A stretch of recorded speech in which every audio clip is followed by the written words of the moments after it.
Hey everyone, I'm Liz Ferry and welcome to another episode of my Crochet Lessons series. In this episode, we'll be going over in detail the process of making a double magic circle. A magic circle, sometimes called a magic ring, is a more advanced method to begin projects in the round from a single central point, much like the chain 3 and slip stitch method of beginning a project in the round. Another technique for amigurumi dolls, the magic circle is used to begin the work without a hole in the middle, like you would get with the chain 3 and slip stitch method. That means there's no need to sew the hole closed when you finish the work, because the work already has a neat, professional-looking center. A double magic circle is a similar technique as a magic circle that uses 2 loops instead of 1. This is my own preferred method of starting projects in the round. This technique for beginning your projects is a lot more secure, but a little more complicated. If you want to see my full video on what you'll need to begin crocheting, check out my crochet materials list video. For the process of making the magic ring, you'll just need yarn, a crochet hook, and a bobby pin. For more information on how to single crochet, and the basics of single crocheting in the round, you can check out my single crochet tutorial,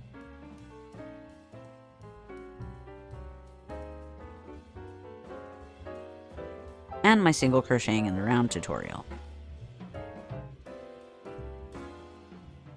In this video, I won't go into as much detail on how to make the actual stitch. We're just going to build on top of what we learned in those videos to learn to create the magic circle using single crochets.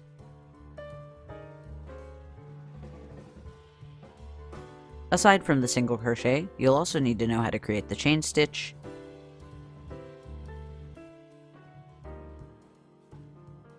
and the slip stitch. It would also help if you know how to make the basic magic circle. You can find all of my crochet lessons in the playlist at the end of this video, or in the description below.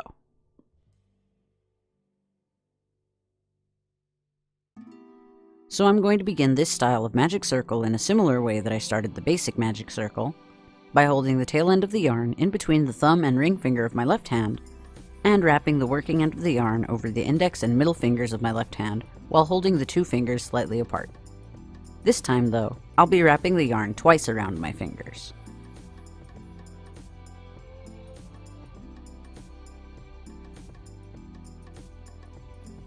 Then, while holding my hook in the thumb and index of my right hand, I'll insert my right pinky in between the 2 fingers of my left hand through the middle of the loops wrapped around my fingers.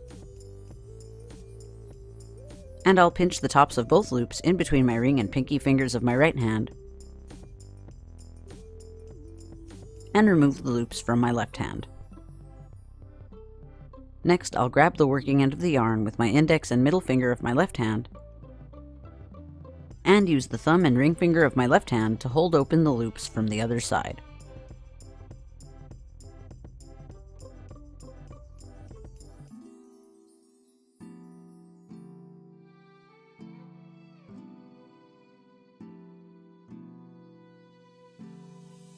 And then I'll insert my hook into the middle of the 2 loops, and using the hook I'll yarn over and pull up a loop of the working end of the yarn through the middle of the double magic circle loops.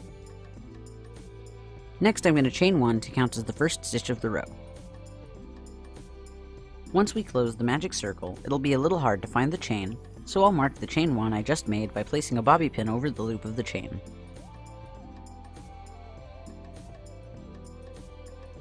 And that chain is going to count as the first single crochet stitch on my magic circle.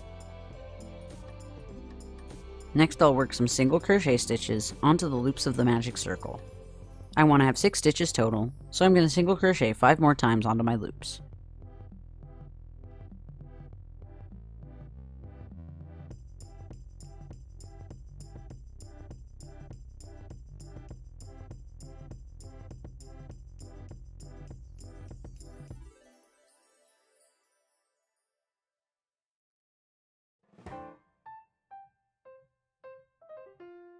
If you like, you can add more or fewer than 6 stitches to the magic circle, depending on your project.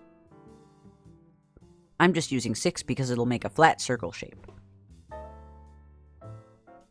Using fewer stitches than 6 will result in a smaller, more narrow shape, like this tiny triangle I made with just 3 stitches in my magic circle. and using more stitches than 6 will result in a larger, wider shape, like this bigger, slightly ruffled circle that I made with 12 stitches in my magic circle.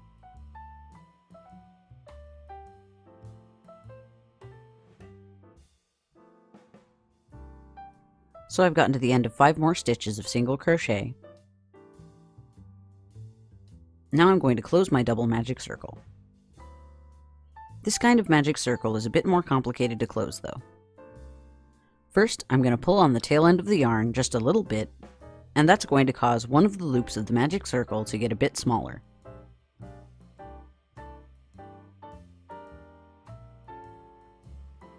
So now I have one bigger loop and one smaller loop in the magic circle. Next, I'm going to find the smaller loop and pull that loop from the side that's closest to the tail end of the yarn until the other loop, the larger loop, gets smaller and then closes completely.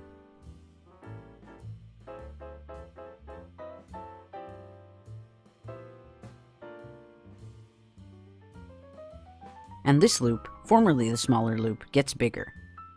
Now I just have one big loop. Now I'll pull on the tail end of the yarn until the last remaining loop gets smaller and then closes completely.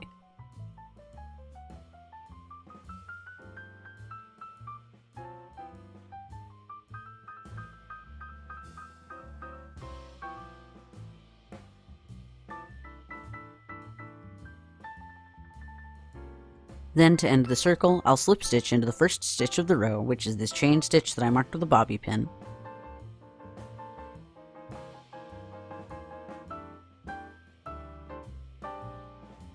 Then cut off the yarn,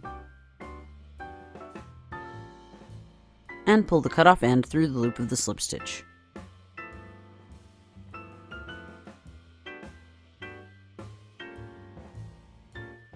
With this style of magic circle, the loops won't pull apart as easily, even if you don't secure the end of the yarn by sewing it into your project. Now let's go over that again to review. Begin the double magic circle by holding the tail end of the yarn in between your left thumb and ring finger, and wrapping the working end of the yarn twice over the left index and middle fingers, holding the two fingers slightly apart.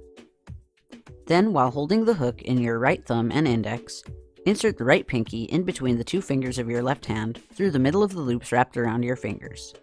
Pinch the tops of the loops in between the right ring and pinky fingers, and remove the loops from your left hand.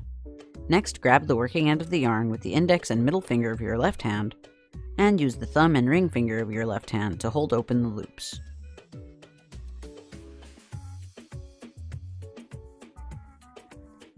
Then insert the hook into the middle of the loops, pull up a loop of the working end of the yarn through the middle of the double magic circle loops, and chain 1 to count as the first stitch of the row. Mark that stitch as the first stitch, then work 5 more single crochet stitches onto the loops of the magic circle.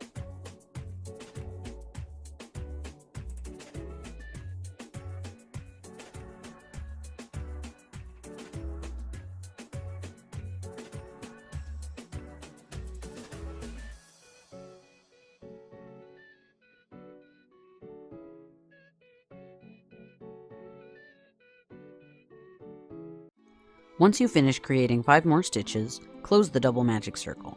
First, pull on the tail end of the yarn a little bit, so that there's one bigger loop and one smaller loop in the magic circle.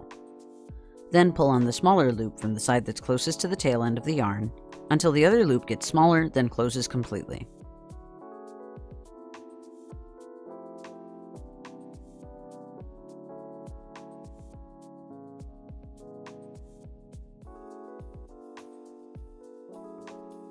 And then pull on the tail end of the yarn until the last remaining loop closes.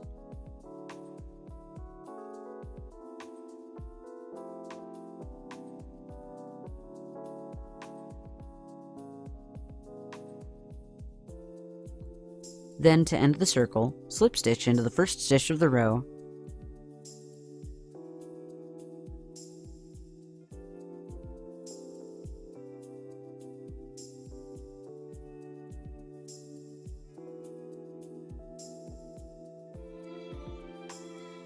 cut off the yarn, and pull the cut off end through the loop of the slip stitch.